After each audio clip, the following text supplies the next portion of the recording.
3, 2. Welcome to the Gospel Truth. Because there was no first Sunday.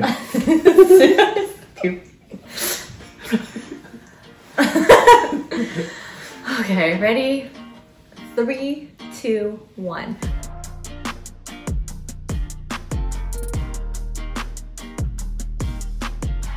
Welcome to the Gospel Truth. I'm Dean. And I'm Audrey, and this week we are celebrating the second Sunday of Ordinary Time. We are. It's no longer the Christmas season. No, but welcome to Ordinary Time. Yes. It's one of the longer liturgical seasons of the year, I think. It is the longest liturgical season 48 of weeks? the year. Yeah, it's long.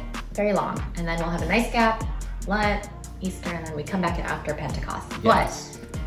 But we're here now. Yeah, what's the point of Ordinary Time? It seems so boring. It's so ordinary. No, it's the opposite of that, actually. I think it's, for me personally, I think it's great because when we reflect on readings during the Christmas season, Lent, Advent, what have you, it's very easy to understand the theme because you kind of know what the season is and you kind of know what the theme is. But what's great about Ordinary Time is that we look at these readings and it really challenges us to think about what the story is. How are they using ministry as an example to reach out to us and help us realize our calling as servants to God? Yeah, you're absolutely right. I think the good thing about Ordinary Time is that it allows us to see all of the different works and ministries of Jesus. And ministry is going to be a big theme for us today because this is where you really get to hear about Jesus in his 3 years of ministry, what he was doing for the people, right? Like Easter, you know that's sort of like the passion and leading into Easter. You know what those stories about. And Advent and Christmas, you know that's about the birth of Jesus. But really, the reason why Jesus is such a big part of our lives is he gave us this example of what it means to be a minister to the needy, the poor, the sick. And that's what Ordinary Time allows us to see. He builds his team and he basically goes out there and serves the people that they're like, oh, those people? Jesus served those people. Yeah. It's a really exciting season, though it sounds ordinary. And my last fun fact is that green symbolizes hope and new life. Oh. So, okay. There you have it. Let's dive into a few of the themes we saw from this Sunday's readings. Yes. What are some things that you picked up on? Yeah, so I think if we take a look at the readings real quick, I'm just going to focus on a couple of keywords, right? Number one, I lost my spot, but number one is in the first reading from Isaiah. In the first reading from Isaiah, he focuses on the word servant, right? See, look at that. Thanks for the help. They focus on the word servant. The Lord said to me, you are my servant. All right. And then we go to the psalm, and our psalm is, here am I, Lord, I come to do your will. Again, we are in service to God's will.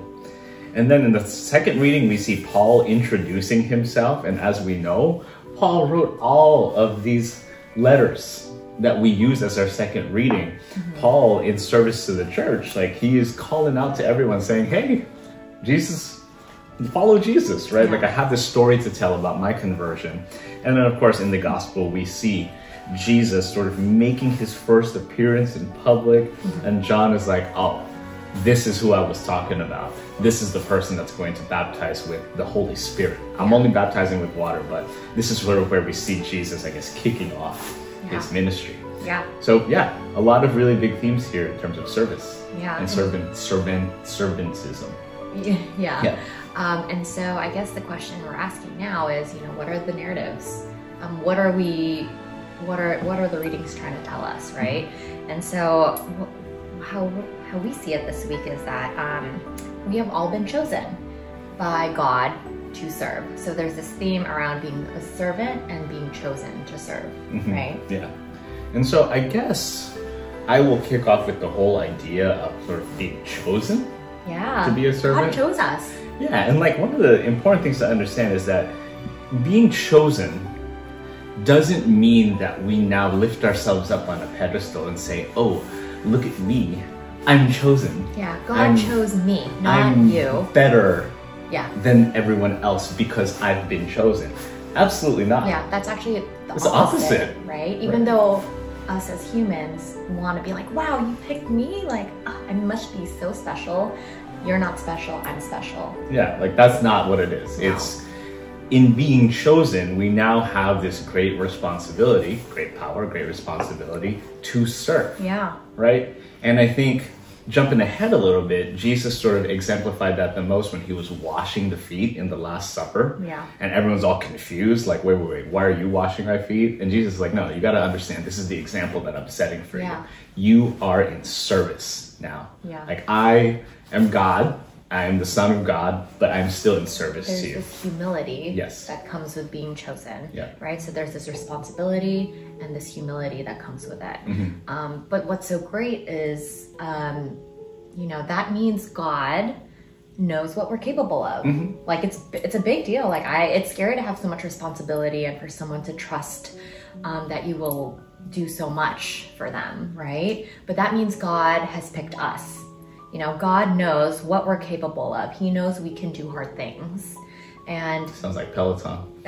We can do hard things. Yeah, I mean, it's true though. Like, we can do hard things. We have survived 100% of our hardest days and we're still here. That sounds like Peloton too, but there you go. Okay. Name dropping them. We're not sponsored. We're not sponsored. Yeah, so I mean, but really though, it just means that, you know, God knows what we're capable of. He knows we can overcome these challenges. He would not give us any kind of challenge, hurdle, situation that he thinks we could not come out on the other side on. Yeah, exactly. Right. And then again, I'm coming back to Jesus as our example for that, because God put him through like the ultimate, made him like make the ultimate sacrifice. Yeah. And so if we use that as our example, then surely we too can sort of do our part and make those sacrifices too. Yeah, exactly. It's a nice, another like little humble, like, okay, Jesus, you know, he was human and he did this. Yeah. We can do this. Yeah. It'll be hard though, because we're humans, but we're capable. So remember that. Yes. And so I guess, you know, what are some examples of being servants, you know, in our world in this day, right? So I guess I'll start off with maybe an intangible one, and then Audrey can kick off with some of the more tangible things that you can do in the church. But, you know, if you think about it, being a servant sort of means looking out for the needs of others. Yeah. And, you know, it's post-holiday season, so many of us are back to work, and we're back on that daily grind again. And, like, we get it. Work can be tough. You have a lot of stuff to do, and sort of like the day-to-day, and, like, you just get, like, you have a lot of things to worry about. But maybe one way we can potentially be a servant is if you have any colleagues in the workplace and you happen to have some time in your day, check in on them. Like, proactively check in on them, right? Hey, you need any help with anything? Or like, how's your day going? Because even just like those little things like that, like offering of yourself, can potentially help someone out. Just like, you know what? I kind of needed that today. Yeah. Thank you. Thank you for thinking of me, or thank you for looking out. Yeah, you never know what someone is going through. You only know what you see. But a lot of the time there's so much going on beyond the surface. And that's part of like our superpowers, right, as servants, right? We should be able to look beyond what's going on in the surface and kind of have this like instinct that, okay, maybe someone needs my help. And so asking, you know, having lunch with them, or if you notice they've been, you know, kind of quiet, just checking in on them, you know, and if they don't want to share, that's fine. But like, you did your part and you reached out and you did your best to make sure there was like a safe space for them to connect with you and feel less lonely. Exactly. Right? Yeah. And it could be all, not just your colleagues, right? Just your friends, you know, just ways where you put, you know, others before yourself, right? A friend reaches out and you're really tired, but you know that like they never reach out to you. Like, take some time to just be like, hey, like, everything okay? Like, yeah, let's go out and have dinner. Let's have a drink, whatever. Yep. So that's one good, I think that's a very good and tangible example. Yeah. Some tangible examples are, you know, as we preach all the time, like donating your time, talent, and treasure to your parish, right? Like, everyone has this gift, and I mean, I think we kind of like downplay that a little bit, right? People don't think like they have, they don't think they're great singers, or they don't think they're great readers, and so therefore they think they can't donate their time even though they want to. But there's a place for everyone in a parish because there are so many ministries, more than you probably know. So like at Holy Spirit, for example, I mean, we have our liturgical ministries, which we know, like that's like communion, lectors, choir, things like that. And then you have your faith formation ministries, which are also obvious, confirmation, marriage, so on and so forth. But then there are other places in the church that, you know, you can donate your time. Like at Holy Spirit, we have drive-through prayer. We have rosary building. What else? There's a women's ministry, and then you have cultural ministries. The list goes on. I mean, you can even, there's a nursing home ministry, right? So there is a place where you can really feel like you're you're donating your talents and your time and you feel good about it, even if you don't feel like you have these like playbook gifts of singing, reading, and public speaking, right? So just remember that there's a place for you to feel like there's an impact, because everyone has been chosen and there's a place for everyone. Yeah, and I think that reminds me of the whole idea that we are many parts, but we are all one body. Yeah. And sort of, that's the great part about the Holy Spirit, not Holy Spirit Church, but the Holy Spirit, is that it works in so many different ways that our talents and our, like, what we're capable of or what we're best at, like, it can help fit a niche that other people cannot fill, right? And so all of us working together can make the entire experience just more whole. Yeah. And so that's great. It's great to have so many ministries and so many opportunities to show what you can do. Yeah. What is that like?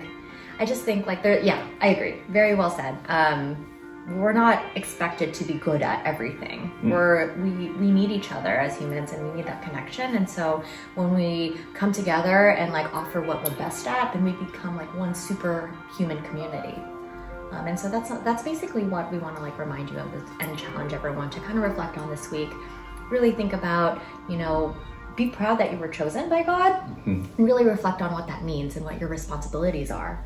And what your superpowers, and really lean into those, to reach out to those and be in service to others and to God. Yeah, and I think by doing that, you can make ordinary time extraordinary. Yes. Oh yeah. Yeah. Very good. And I guess that's a good place to wrap up. We hope you have a wonderful long weekend for those who have a holiday tomorrow, and we look forward to catching up with you next week. All right, everybody. Bye. Bye.